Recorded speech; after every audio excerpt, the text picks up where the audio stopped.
RAB 7 হেডকোয়ার্টারের পাশে শত শত গাড়ি কেন থাকে? এটা এখানে থাকার উদ্দেশ্য কি? আসলে এটা আমরা জানলে অবাক হবেন। এটা হচ্ছে চট্টগ্রাম যে পতেঙ্গা মেইন রোড থেকে র‍্যাব 7 হেডকোয়ার্টার থেকে ঢোকার পরে এরকম একটা রাস্তা আসবে। আর এই রাস্তাটা কিন্তু যেকোনো ধরনের বড় গাড়ি চলাচলের জন্য উপযুক্ত এবং এখান থেকে কিন্তু র‍্যাব 7 হেডকোয়ার্টারের যে গাড়িগুলো এই রাস্তা দিয়ে আসা যাওয়া করে। তাছাড়া এখান থেকে হাজার হাজার মানুষেরও যাতায়াত রয়েছে, কারণ এখানে রয়েছে কর্ণফুলী ইপিজেড এবং আশেপাশের অনেক বাড়িঘর বিল্ডিং রয়েছে, সেখানে অনেক মানুষ বসবাস করে। আর ঠিক এই জায়গাটা আমরা যেখানে আসছি, র‍্যাব 7 হেডকোয়ার্টার একদম মেইন যে পয়েন্টটা, যে মোড় রয়েছে সেই মোড়টা দিয়ে আমরা এখনই প্রবেশ করে দেখাচ্ছি আপনাদেরকে। এখানে এটা হচ্ছে র‍্যাব 7 হেডকোয়ার্টার, সোজা র‍্যাব 7 হেডকোয়ার্টার। আর এদিকে হাতের ডান পাশে হচ্ছে সাধারণ চলাচলের জন্য। তো আমরা সাধারণ চলাচলের জন্য আপনাদেরকে নিয়ে যাবো। আসলে এই জায়গাটা হচ্ছে র‍্যাব 7 হেডকোয়ার্টারের পাশেই রয়েছে, হাতের বাম পাশে রয়েছে এলিট হল। আর এই জায়গাটা দিয়ে আমরা এখন ডান দিকে চলে যাবো, সাধারণ চলাচলের রাস্তা। তো দেখতে পাচ্ছেন এখানে দেওয়ালেও লেখা আছে।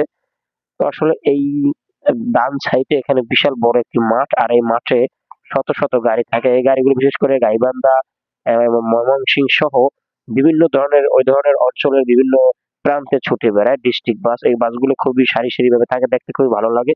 আর এই বাসগুলো সবসময় এখানেই থাকে। আর এরকম নিত্য নতুন আরো ভিডিও পেতে আমাদের চ্যানেলটি সাবস্ক্রাইব করবেন, আর ফেসবুক পেজ থেকে অবশ্যই আমাদের ফলো করবেন। সবাইকে ধন্যবাদ।